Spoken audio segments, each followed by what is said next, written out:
সময় দিতে চাই।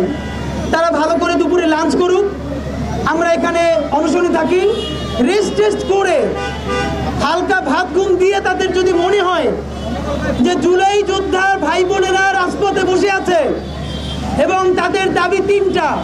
প্রথম দাবি, গণহত্যাকারী দল আওয়ামী লীগের নিবন্ধন অনতিবিলম্বে বাতিল করতে হবে।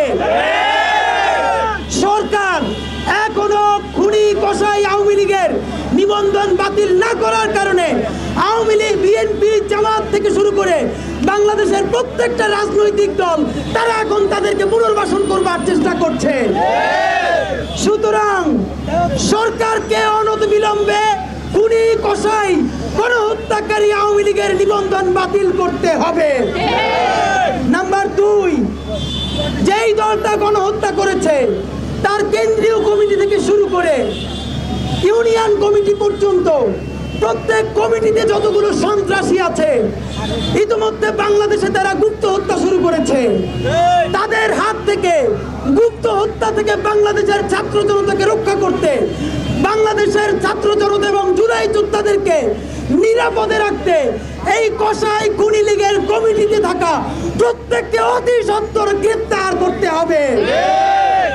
এবং 3 নম্বর দাবি হচ্ছে, বাংলাদেশের জুলাই বিপ্লবে যারা আন্দোলন করেছে, রাজপথে সংগ্রাম করেছে, সেই বিপ্লবী জুলাই যোদ্ধাদের ঢাকা রাজধানী থেকে শুরু করে ইউনিয়ন পর্যন্ত প্রত্যেকটা ছাত্র জনতা জুলাই যোদ্ধার জীবনের সম্পূর্ণ নিরাপত্তা নিশ্চিত করতে হবে। যদি না পারেন আমাদের এই দাবি, আমরা এখন কোনো উপদেষ্টাকে বিশ্বাস করি না, কারণ সকল কথা তারা ডক্টর ইউনূস সাহেবের উপর দিয়ে চালিয়ে দেয়। যেহেতু ডক্টর ইউনূস সাহেব ছাড়া এখন আর কোনো কাজ হয় না, সুতরাং আমরা আমাদের এই 3 দফা দাবি এইখানে লিখে ডকুমেন্টেড করে নিয়ে এসেছি। এইটা আমরা প্রধান উপদেষ্টার হাতে পৌঁছে দিতে চাই। যদি আমরা আপনাদেরকে সময় ফ্রেমওয়ার্ক বেঁধে দিচ্ছি, এখন বাজে 1:45। এখন আমাদের উপদেষ্টা মহোদয়রা লাঞ্চ করবেন, লাঞ্চের সময় দিলাম, তারপরে চা কফি খাবেন সেই সময়ও দিলাম। এখান থেকে সচিবালয়, এখান থেকে যমুনা, এখান থেকে মন্ত্রীপাড়া 5 মিনিটের সময়।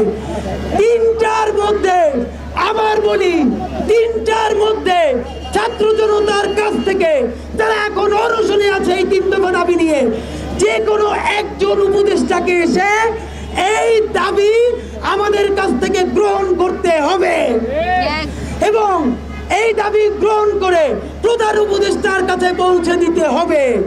যদি 3টার মধ্যে আপনারা এটা না করতে পারেন, আমাদের ইতিমধ্যে প্রস্তাব দেওয়া হয়েছে আমরা যেন প্রধান উপদেষ্টার কার্যালয়ে গিয়ে আমাদের লিখিত ডকুমেন্ট দিয়ে আসি।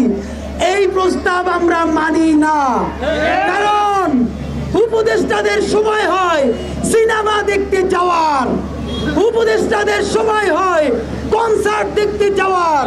তাহলে উপদেষ্টাদের কেন 5 মিনিট সময় হবে না জুলাই যোদ্ধাদের অনশনে আসবার আমরা জানতে চাই। সুতরাং 3টার মধ্যে কোনো একজন উপদেষ্টা এখান থেকে এসে ছাত্র জনতার সাথে কথা বলে আমাদের দাবি প্রধান উপদেষ্টার কাছে পৌঁছে দিতে হবে। অথবা আর একটা অপশন দিচ্ছি, আপনারা যদি আমাদেরকে, আমাদের মধ্য থেকে একটি টিমকে প্রধান উপদেষ্টার কার্যালয়ে নিয়ে যেতে চান, তাহলে আমরা প্রধান উপদেষ্টার সাথে দেখা করে 2 মিনিটের জন্য হলেও আমরা তার হাতে এই দাবি তুলে দিতে চাই। তার পরিবর্তে অন্য কারোর সাথে প্রধান উপদেষ্টার কার্যালয়ে আমরা দেখা করব না। সুতরাং আর 1 ঘন্টা সময় আছে, আর 1 ঘন্টার মধ্যে 3টার মধ্যে যদি আমরা কোনো রেসপন্স না পাই, আমরা এখনো গাড়ি যাতায়াতের ব্যবস্থা করে দিয়েছি, আমরা এখনো বসে আছি, আমরা সকাল থেকে এখন পর্যন্ত কিছু খাই নাই, আমরা কিন্তু 3টার পথে রাজপথে শুয়ে পড়বো। এরপর যদি গাড়ি নিয়ে যেতে হয় আমাদের লাশের উপর দিয়ে কিন্তু যেতে হবে বলে দিলাম। সুতরাং 3টার মধ্যে হয়তো প্রধান উপদেষ্টার সাথে আমাদেরকে দেখা করিয়ে দিবেন, অথবা একজন উপদেষ্টা এখানে এসে আমাদের লিখিত দাবি আপনারা গ্রহণ করবেন। এর বাইরে আমাদের আর কোনো কথা নাই। ইনকিলাব জিন্দাবাদ, লাল জুলাই জিন্দাবাদ, বাংলাদেশ জিন্দাবাদ।